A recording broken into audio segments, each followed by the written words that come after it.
আসসালামু আলাইকুম প্রিয় খামারি ভাই ও বন্ধুরা, আপনারা যে যেখান থেকে দেশ কিংবা প্রবাস থেকে কাছে কিংবা দূরে আপনারা যেখান থেকে আমার এই ভিডিওটি দেখতে পারতেছেন, আমি সবাইকে জানাই ঘাসের মেলা কৃষি খামারের পক্ষ থেকে আন্তরিক শুভেচ্ছা এবং অভিনন্দন। এই যে আমার সামনে কিছু ঘাস দেখতে পারতেছেন, এই ঘাসটার নাম হচ্ছে আমেরিকান গুয়াতিমালা হাইব্রিড ঘাস। এই ঘাসটা খুবই ভালো, অত্যন্ত একটি ক্যালসিয়ামযুক্ত ঘাস। এই ঘাসটা পাতা প্রচুর পরিমাণে পাতা হয়ে থাকে। এই ঘাসটা বর্তমান বাজারে বাংলাদেশের সেরা ঘাস হিসেবে পরিচিত। তো দেখেন, এই ঘাসটি আছে ধরেন 1 নম্বরে, 2য় নম্বরে আছে এখন বর্তমানে ইন্দোনেশিয়ান স্মার্ট নেপিয়ার ঘাস, 3য় নম্বরে আছে হলো আপনার জারা 1 হাইব্রিড ঘাস। তো এই ঘাসটা দেখেন এক একটি ঝোপে কি পরিমাণে ঘাস রয়েছে তা দেখেন। এই যে এখানে কিন্তু একটি ঝোপ দেখেন কি বড় আপনার একটি ঝোপ হয়েছে, দেখতে পারতেছেন আপনারা। এই ঘাসটা খুবই ভালো। আমেরিকার থেকে এই বীজটি বাংলাদেশে এসেছে। তো এখন দেখেন এই ঘাসটা কত সুন্দর হয়েছে ঘাসটা। তো এই ঘাসটা যদি আপনারা রোপণ করতে চান তাহলে আমি প্রথমেই বলে নেই, দেখা যায় আপনার এই ঘাসের কাটিং যদি আপনি 100 পিস কাটিং রোপণ করেন, 100 পিস কাটিং থেকে আপনার প্রায় 50 থেকে 60টি কাটিংয়ের মতো আপনার নষ্ট হয়ে যায়। আর বাকি চারাটা আপনার দেখা যায় 40টা অথবা 50টা আপনার চারা হয়ে থাকে।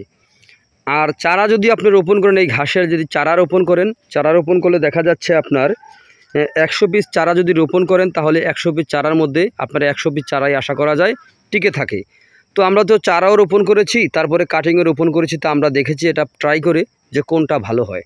তো চারা দেখেছি আপনার 100% জার্মিনেশন হয়ে থাকে, আর কাটিংয়ে কিন্তু আপনার 50 থেকে 60%ই আপনার নষ্ট হয়ে যায়। তো দেখেন আমরা একটু দেখি যে চারাটা রোপণ করলে কীরকম হয়ে থাকে, চলেন একটু দেখে আসি। এই যে হচ্ছে আপনার চারা রোপণ করা, এই যে জমিটার ভিতরে দেখেন আমরা চারা রোপণ করেছি। এই চারার ভিতরে শুধু আপনার এখানে একটি চারা আপনার নষ্ট হয়েছে, আমি দেখাচ্ছি আপনাদেরকে।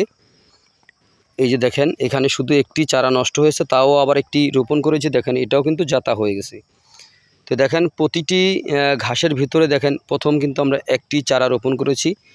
এটার ভিতরে আপনার এই প্রথমে এই মোটা এই ঘাসটা কিন্তু আপনার রোপণ করা হয়েছিল, এই ঘাসটা। তো একটা থেকে দেখেন কটা বের হয়েছে এই ঘাসটা। দেখেন আপনারা দেখেন প্রতিটি ঝোপের ভিতরে কিন্তু আপনার একই রকম দেখতে পারতেছেন। এখানে কিন্তু মোটা যেটা, এটা কিন্তু মোটাটা রোপণ করা হয়েছিল প্রথমে। তো ওগুলা কিন্তু আপনার বের হচ্ছে চারিদিক থেকে। তো এরকম ঘাস যদি আপনারা রোপণ করতে চান তাহলে আমি বলবো আপনারা কাটিং রোপণ না করে যদি চারা রোপণ করতে পারেন তাহলে খুব সহজেই আপনারা আপনাদের কাঙ্ক্ষিত লক্ষ্যে পৌঁছতে পারবেন। কারণ হচ্ছে কাটিং থেকে চারাটা আপনার খুব বেশি পরিমাণে হয়ে থাকে। তো এই যে দেখেন প্রতিটি ঘাসের ভিতরে কিন্তু আপনার একই রকম আপনার হয়ে থাকে, এই দেখতে পারতেছেন আপনারা। তো যদি আপনারা এই গুয়াতিমালা হাইব্রিড ঘাসের যদি কাটিং অথবা চারা যেটাই আপনি রোপণ করেন না কেন সেটা আপনার অভিরুচি। তো আপনার যেটা রোপণ করতে চান, যদি রোপণ করতে চাইলে যদি কাটিংয়ের প্রয়োজন হয় অথবা চারার প্রয়োজন হয় তাহলে আমার স্ক্রিনে দেওয়া নাম্বারে যোগাযোগ করবেন। তো আপনারা যেখান থেকে আমার এই ভিডিওটি দেখতে পারতেছেন, যদি আপনাদের কাছে আমার এই ভিডিওটি ভালো লেগে থাকে তাহলে আমার চ্যানেলটিকে সাবস্ক্রাইব করবেন, বেশি বেশি করে শেয়ার করবেন। তো সকলে ভালো থাকবেন, সুস্থ থাকবেন। আল্লাহ হাফেজ।